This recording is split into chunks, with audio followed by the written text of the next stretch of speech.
শনিবার দেশ জুড়ে পালিত হলো দেশের ৮০তম স্বাধীনতা দিবস। এই আবহে যথাযোগ্য মর্যাদায় স্বাধীনতা দিবস উদযাপন করা হলো রায়গঞ্জে অবস্থিত উত্তর দিনাজপুরের প্রেস ক্লাবে।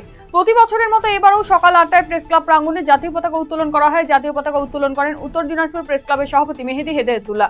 অনুষ্ঠানে উপস্থিত ছিলেন প্রেস ক্লাবের সাধারণ সম্পাদক অমিত সরকার সহ অন্যান্য সদস্যরা।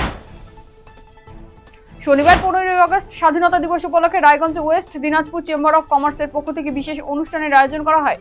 সংগঠনের নিজস্ব কার্যালয়ে জাতীয় পতাকা উত্তোলনের মধ্যে দিয়ে অনুষ্ঠানের সূচনা করা হয়। এরপর শহীদ স্বাধীনতা সংগ্রামীদের প্রতি শ্রদ্ধা নিবেদন করেন সংগঠনের সদস্যরা।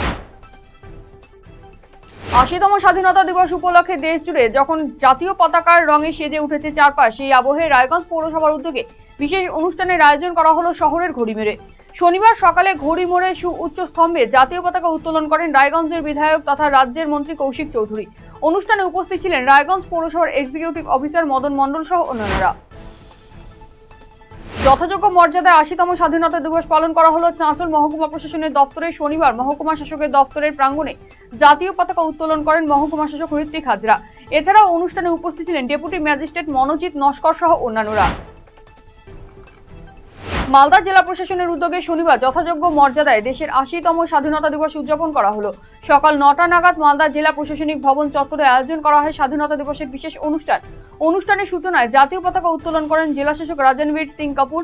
এরপর নেতাজি সুভাষচন্দ্র বসুর প্রতিকৃতিতে মাল্যদান করে শ্রদ্ধা নিবেদন করা হয়। স্বাধীনতা সংগ্রামীদের স্মরণ করার পাশাপাশি দেশের স্বাধীনতার ইতিহাস এবং তাৎপর্য তুলে ধরা হয়।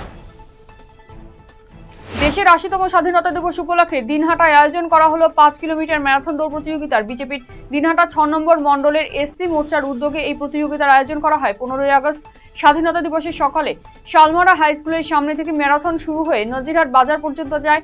সেখানে ৮০ জন প্রতিযোগী অংশগ্রহণ করে।